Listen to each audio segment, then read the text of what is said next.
Rain fell like artillery, steady, pitiless, unending. It slicked the Normandy fields into a mirror of mud and iron, where every step of a soldier sank into the land that refused to forget. It was December 1944, the war's dying year, but the ground still trembled with the weight of giants. Through a smear of fog, a low growl rolled across the hedgerows, a sound that made even veterans pause. Somewhere beyond the smoke, a German Tiger tank shifted its bulk, the squeal of its treads cutting through the wind like the tearing of steel cloth. The British line crouched low among the ruins of an apple orchard, shivering and silent. They had fought tanks before, but the Tiger was something else entirely. It was not a machine. It was a rumor turned real, a god of iron rolling through the mud. Corporal Lewis adjusted the brim of his mud-caked helmet and peered through a crack in a stone wall. 26 years old, thin as the barrel of his rifle, his eyes were red-rimmed from days without proper sleep. He had once fixed bicycles and leads. Now he fixed his gaze on a silhouette that could crush a town. Around him, 5 men crouched under sodden coats. Their breath rose like smoke. One of them whispered, "Reckon the brass will send armor?" Lewis didn't answer.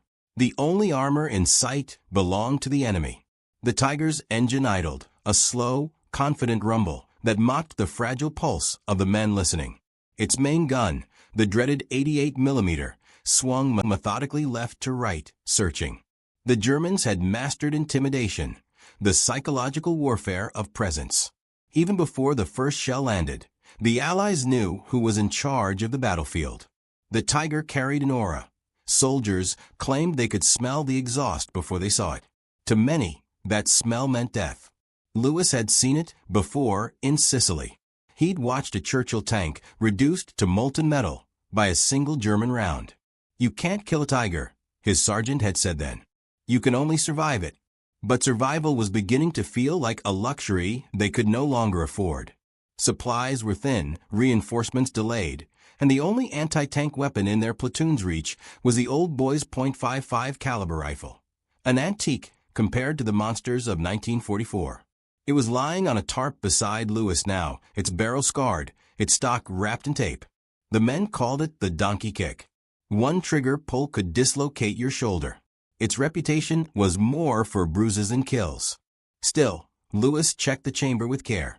The weapons designer, Captain Henry Boyes, had died before the war even began, and with him went the dream that a single man could stop a tank.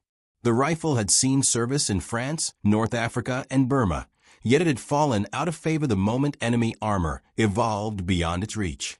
Against the Tiger's 80mm front plate, the boys might as well throw pebbles. But Lewis wasn't thinking about glory.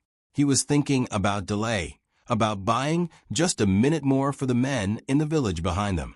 Distant artillery flashed to the east, briefly illuminating the orchard in cold white. For a heartbeat, the Tiger's silhouette appeared full and immense. Rain slashed the light into shards. The men froze. The tank's turret stopped moving. The crew had seen something. Lewis felt his chest tighten. Every instinct screamed to run, but there was nowhere to go. No trenches, no support. Only a few dying apple trees and a weapon that history had already written off. Inside the Tiger, Oberfeldwebel Klaus Reiner leaned into his periscope, chewing on a cigarette butt. He was 32, a veteran of the Eastern Front. The British position was somewhere ahead, he guessed, another pocket of resistance, soon to be crushed. His driver muttered about the mud. Reiner laughed, a deep, easy laugh. "Let them bring their pop guns," he said in German. "This beast's hide is thicker than God's patience." The crew chuckled. Outside, the rain kept falling. Lewis watched as the Tiger lurched forward, its treads grinding against the earth like millstones. The sound was physical, a vibration in the bones. He steadied his breath, wiping water from his sights. The weapon was absurdly long, nearly 5 feet, and awkward to maneuver in the narrow cover. Private Harris, just 19, whispered, "You're not seriously thinking." "Shut it," Lewis said quietly. He sighted through the mist. The tank's vision slit glinted once, like an eye catching the dawn. For all its might, the Tiger had weaknesses, small, technical, almost mythical in their rarity. The glass viewports could shatter under precise impact. The slits were narrow, but they were there. Lewis remembered reading that somewhere, perhaps in a training manual half buried under the cot of a long-forgotten camp. He had laughed at the idea then. Now it was the only thought keeping him from panic. The tank halted again, its gun depressed slightly, aimed directly at their line. The ground quivered. Somewhere, behind Lewis, someone whispered a prayer. He took aim. The boy's rifle weighed nearly as much as a man. He pressed his cheek to the cold metal, feeling the sting of the wind through his uniform. He didn't believe the shot would pierce. He didn't even believe it would matter. But he believed in trying. Time thickened. The rain seemed to pause midair. Lewis's finger tightened on the trigger. The recoil slammed through him like a sledgehammer. The sound tore the air, sharp, metallic, violent. A burst of smoke enveloped the muzzle, the smell of cordite biting through the rain. For a second, nothing. Then chaos. The Tiger's engine roared as if in pain. The turret jerked violently, grinding against its bearings. Inside, a shout echoed in German, panic, confusion. Lewis blinked through the haze. He hadn't destroyed it, but something had changed. The behemoth was blind. The tank began to reverse awkwardly, its path veering, crushing hedges and fence posts. Its gun fired once wildly, shells screaming overhead into empty sky. The noise alone was enough to shake dust from the ruined farmhouse behind them. The men stared in disbelief. Lewis lowered the rifle slowly, his shoulder throbbing, his breath uneven. Harris muttered, "Bloody hell, you hit it." Lewis didn't smile. The Tiger's engine faded into the mist, retreating toward the ridge. Somewhere beyond, other tanks waited, their silhouettes faint against the pale gray. The field was quiet again, except for the hiss of rain and the faint ticking of the rifle's hot barrel cooling. He looked at the weapon resting in the mud, the old relic glistening under the drizzle. It wasn't built for this war anymore, but neither were half the men who carried it. Yet here it had stood, between them and the monster. He thought of the Germans laughing somewhere inside their armor, certain of invulnerability. Then he thought of the shattered slit and the scream that followed. For the first time that winter, he felt the war tilt ever so slightly toward the human side of the line. And as the fog thickened, swallowing the Tiger's tracks, Lewis whispered to himself, "Maybe every giant has an eye to blind." The rain kept falling, and from the distant ridge came the low growl of engines turning back, unaware that the next shot was already being loaded. Dawn rose dim and colorless over the sodden fields of Eversea, the kind of morning where even the sun seemed reluctant to fight. Mist drifted between the trees, curling through the shattered trunks and shell craters, softening what had once been violent. Somewhere in the gray, the deep-throated purr of a Tiger tank rolled through the silence, each turn of its engine slow and deliberate, like the breathing of some armored beast. Inside, the crew were warm, dry, and certain of their invincibility. The Tiger was not just their weapon, it was their cocoon. Oberfeldwebel Klaus Reiner leaned back against the cold steel of the turret wall, his gloved fingers tapping idly on the periscope handle. He had fought on the Eastern Front, Kursk, Kharkov, the places where tanks went to die, and survived. At 32, he carried himself like a man carved from iron. Around him, the crew joked in half-whispers as they readied for movement. The loader, Dieter, only 20, lit a cigarette off the hot casing of the main gun. Smoke drifted toward the commander's hatch. "England again," Dieter said, exhaling. "Soft ground, wet bread, and soldiers who run from their own shadows." Reiner smirked. "Let them run," he replied. "Every shot we fire will teach them what steel means." In the driver's seat, Otto adjusted his scarf, muttering about the mud. He was from Hamburg, a dock worker before the war, and he hated the countryside, the smell of manure, the quiet that always seemed to break before the shelling. "It's like driving through soup," he grumbled. "We'll drown before we find the enemy." Reiner chuckled. "You worry too much. The Tiger doesn't drown, it makes rivers part." The men laughed, their voices bouncing in the confined metal belly. the sound loud, bright, and utterly human. Outside, British scouts watched from a hedgerow less than 100 yards away, their breath freezing in the morning air. Lewis crouched among them, his cheek still bruised from the recoil of yesterday's shot. They had been ordered to hold the orchard until reinforcements arrived, but the German patrol had returned with more armor. He could hear them now, voices, laughter, the metallic clank of shells being loaded. Through his field glasses, he saw the insignia on the tank side, a white 205. It was the same Tiger, the same crew. His heart thudded once. The Tiger began to move, its treads chewing through the flooded earth, mud spraying like a fountain from beneath. Every rotation of the sprocket teeth sounded like hammer blows. A column of gray smoke rose from the exhaust. The sound carried far, and every soldier within hearing distance knew what it meant. To the British infantry, a Tiger wasn't just a tank, it was an omen. When one appeared, men prayed not to be in its way. Inside the armored hull, Reiner leaned toward the gunner. Ernst, a quiet man with thin spectacles, perpetually fogged from his breath. "How's our sight?" "Clear, Herr Oberfeldwebel." "Glasses wiped. Rangefinder ready." "Good. Let's give them a wake-up call." The gun elevated slightly, aiming at the Trilene. The Tiger's 88mm was capable of piercing any Allied tank before the crew even saw the muzzle flash. Its accuracy was legendary, its shell velocity unmatched. Ernst lined up the shot, calm and methodical. He wasn't cruel, just efficient. "Loaded," Dieter said. "Fire." The blast ripped the silence apart. The recoil reverberated through the ground, a thunderclap wrapped in smoke. Dirt and branches exploded from the British line. Lewis ducked instinctively, soil raining over his helmet. The shell had missed, but it didn't matter. The Tiger missed, but it didn't matter. The Tiger didn't need precision to terrify. Its voice alone carried authority. For a moment, Reiner allowed himself satisfaction. "Another one gone," he said, though they hadn't confirmed a hit. To him, the details were irrelevant. The Tiger's mere existence was proof of German superiority. Its armor 100mm thick, its reputation thicker still. He adjusted his periscope, scanning for movement. Between the mist and smoke, he glimpsed something faint, a flicker of light, low to the ground.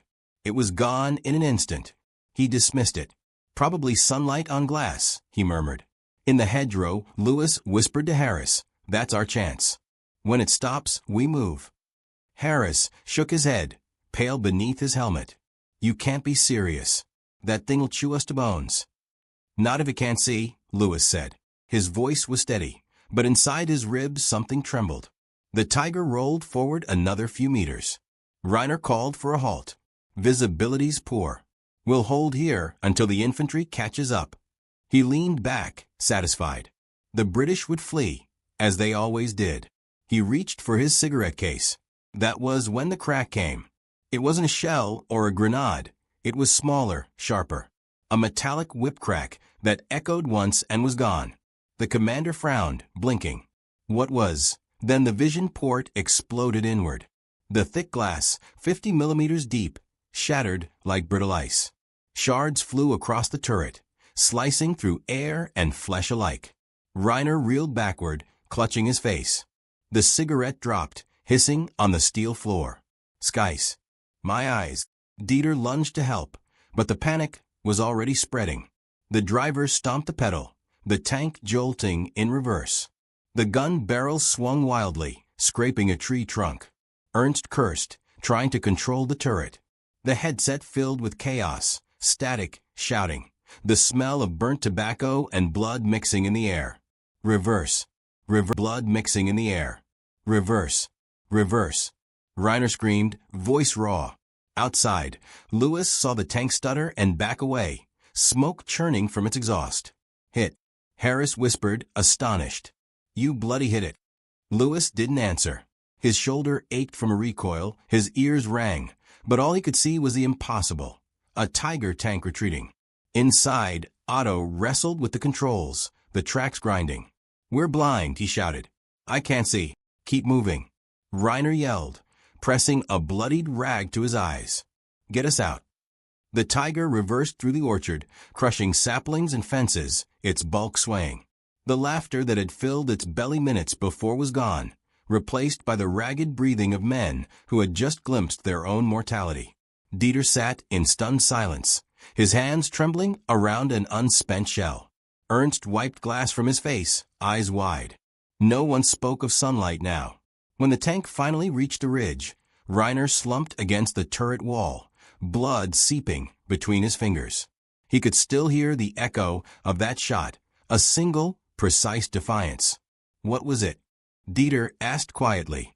Reiner didn't know. He only muttered, "A damned lucky fool." Below, in the gray field, Louis crouched beside the smoking rifle, its barrel steaming in the cold. He felt no triumph, only disbelief. Around him, the men stared, half laughing, half afraid. The tiger had lived, but so had they. The myth had cracked, just enough to let light through. As the mist thickened again, the distant sound of engines carried over the fields, more tigers advancing. Louis swallowed hard, chambering another round. "They'll be back," he said softly. "And this time they'll be angry." Far above, the clouds broke for a moment, letting a blade of sunlight fall across the scarred vision slit of the retreating tank. It glinted faintly, proof that even gods of war could bleed.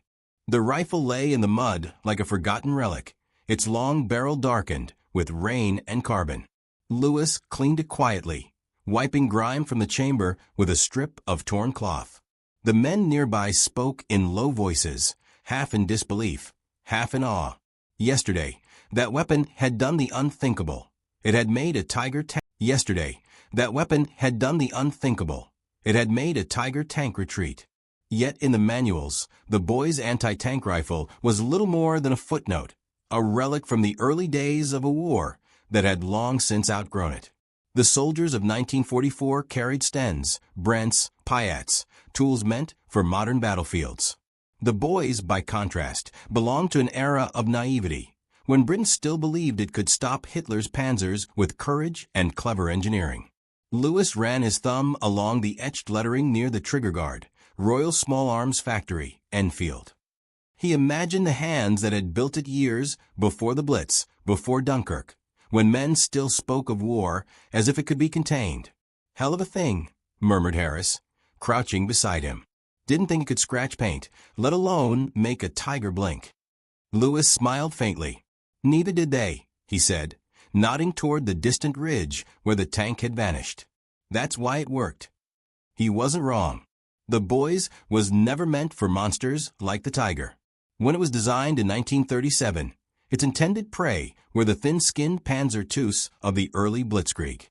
The weapon fired a .55 caliber bullet weighing 60 grams, capable of punching through 20 millimeters of armor at 300 yards, deadly enough for the tanks of the day. But technology raced faster than faith. By 1941, German armor had doubled in thickness, and by 1943, the boys was a soldier's burden, a weapon of ridicule. Troops called it the elephant gun, the shoulder breaker, or simply the useless bastard. Captain Henry C. Boys, the weapons creator, had died before he could see it fielded. A quiet man of numbers and steel, he had believed that precision and courage could balance brute force. At Enfield, they said he was meticulous to the point of obsession, testing each prototype himself, even as recoil split his lip and bruised his ribs. The final design bore his name not out of honor, but inevitability.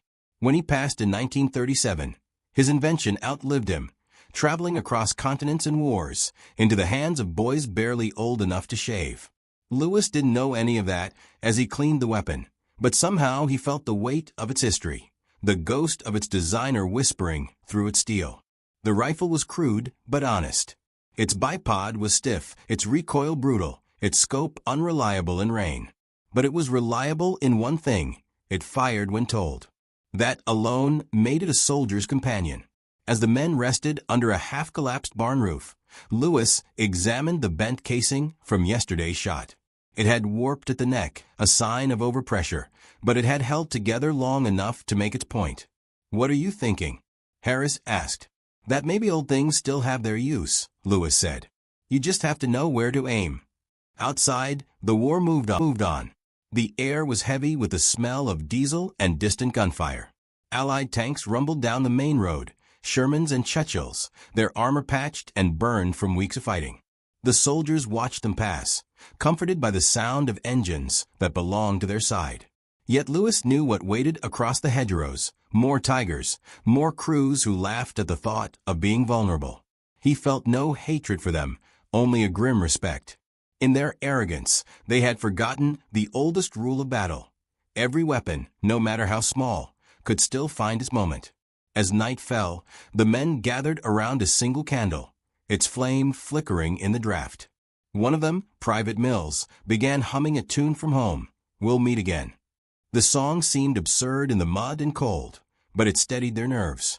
Lewis leaned against a beam, watching the light dance along the barrel of the rifle. For a moment, he saw it not as a relic, but as a bridge between wars, between eras, between the living and the dead. How many soldiers had shouldered it before him? How many had cursed it for its recoil, or blessed it for a second chance at life? In another theater of war, halfway across the world, the same rifle had once cut through Japanese Type 95 light tanks in the jungles of Burma. In Finland, it had shattered the vision ports of Soviet armor during the Winter War. Everywhere it went, it was underestimated, dismissed, until it wasn't. The irony wasn't lost on Lewis. The Germans called their Tiger the Königstiger, the king of tanks. Yet here was a weapon named after a boy that had found the king's weak eye. He thought about that all night, the poetry of it, the sheer, improbable truth. By morning, the rain had turned to mist. Lewis assembled his men along the ditch, preparing to move east toward the village of Maltot. They would rejoin the main force there, hold the line until fresh units arrived. The boy's rifle was slung over his shoulder, heavier than before, but somehow part of him now. Harris noticed the shift in his step. "You trust that thing?" he asked. Lewis shrugged. "I trust what it reminds me of." "And what's that?" "That sometimes," Lewis said, "you don't need a better weapon. You just need a steadier hand." The wind picked up, carrying the distant thud of artillery. Overhead, Spitfires cut through the clouds, their engines roaring like hawks. The sight lifted the men's spirits. Even in exhaustion, they smiled. War had a way of compressing time. Moments of beauty vanished as quickly as they came. Lewis knew the next encounter could be their last, but that thought didn't frighten him as much as it used to. The rifle on his shoulder, scarred and old, had already done something no one thought possible. By midday, the squad reached a small ridge overlooking a valley road. Through the binoculars, Lewis spotted movement. Another tiger, flanked by half-tracks. The same insignia, White 205. His stomach tightened. The beast had returned, wounded pride and all. Harris whispered, "We can't fight that again, not with this." Lewis didn't answer right away. He studied the terrain, the trees, the angles, the slope of the ground. The mist could hide them for maybe a minute. No more. "We'll wait," he said finally. "They'll think we're gone. That's when we'll remind them." He checked the rifle again, brushing off a speck of dirt from a bolt. Its surface caught a thin gleam of sunlight, pale and trembling through the fog. The world seemed to hold its breath. Lewis looked down at the worn grip, at the rough letters of the Enfield mark, and felt something shift inside him. The rifle wasn't a relic anymore. It was proof that what's mocked in peace can change the tide in war. He lay flat against the earth, heart steady, finger resting lightly along the trigger guard. The tiger crested the ridge, its cannon glinting through the mist. Behind him, Harris whispered, "You think lightning can strike twice?"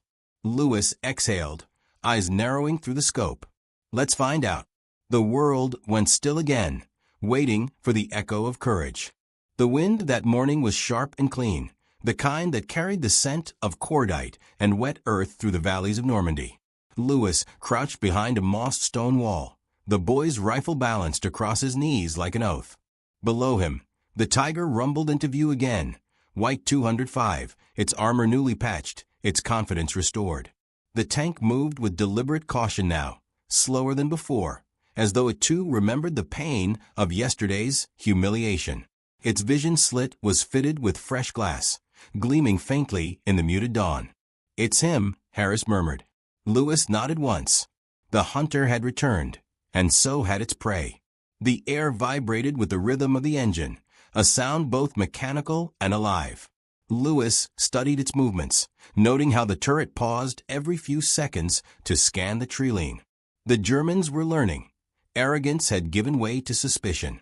"They're not laughing anymore," Harris whispered. "No," Lewis said. "That's what makes them dangerous." The men lay in the mud, barely breathing, waiting.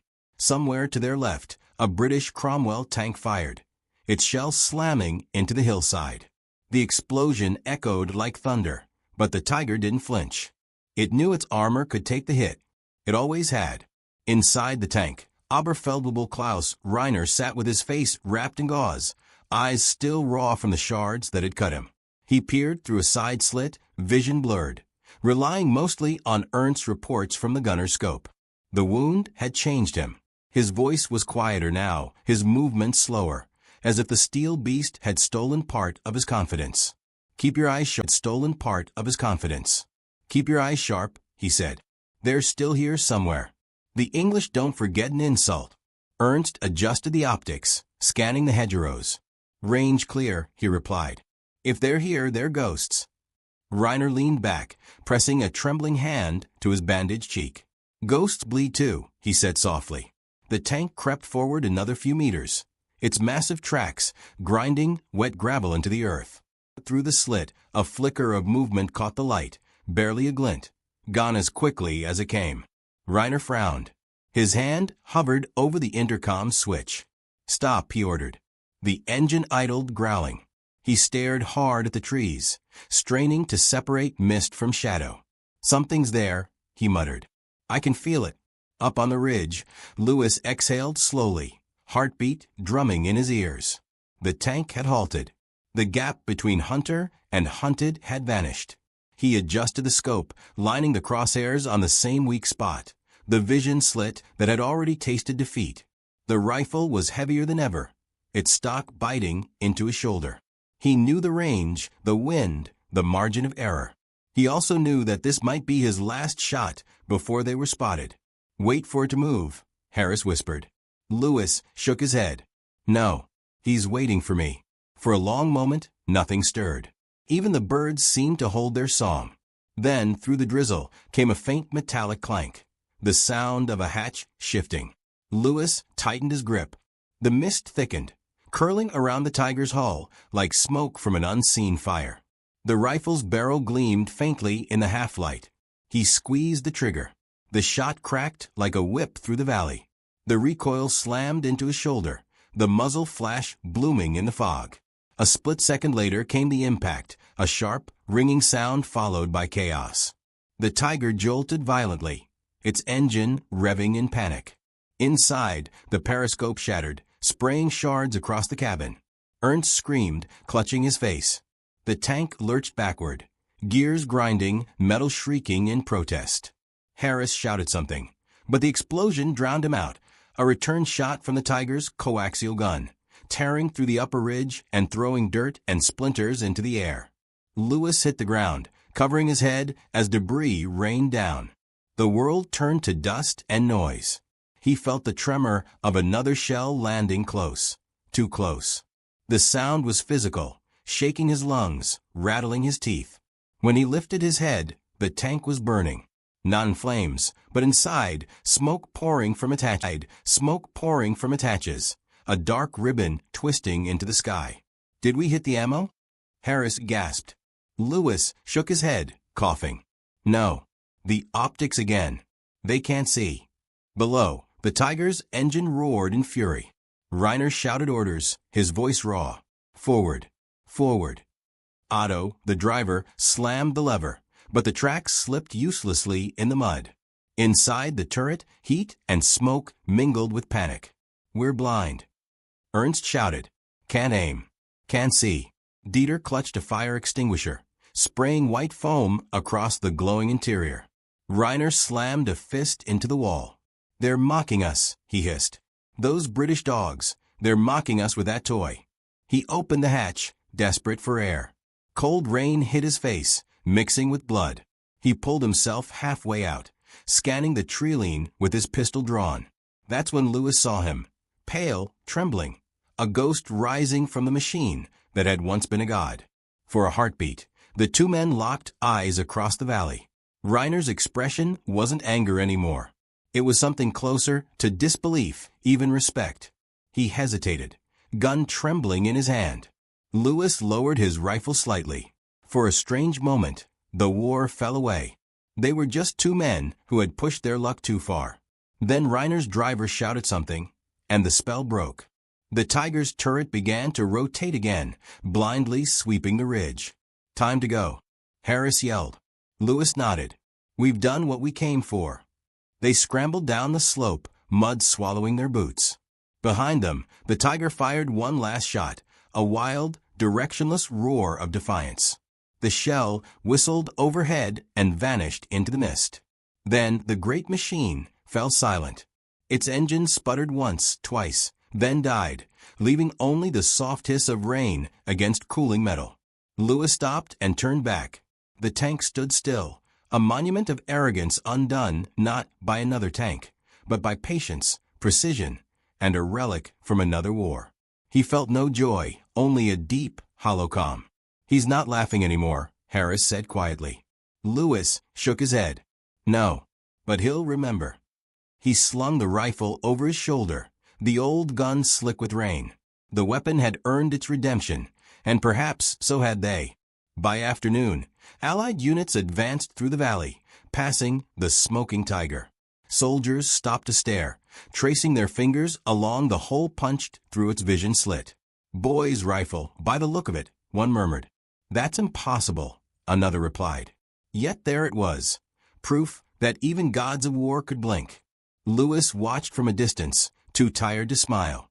He thought of Captain Boys, of Enfield's quiet workshops, of the men who had carried this weapon before him. History, he realized, didn't belong to the strongest. It belonged to those who refused to stop trying. The rifle on his shoulder felt lighter now, almost noble. As the evening light dimmed, a single German voice echoed faintly from the ridge, hoarse, distant, carried by the wind. Lewis couldn't make out the words, but he thought he recognized their tone. Not rage, not surrender, but something almost human. Regret, perhaps. He stood for a long moment, staring at the valley below, where the Tiger's carcass smoked in the twilight. The rain had begun again, soft and steady, washing the mud from the rifle stock. In the fading light, it gleamed like new. Somewhere behind the clouds, thunder rolled, distant, tired, and final. War would move on, but this small victory would stay, a moment when courage found precision, and the hunter learned to fear the hunted.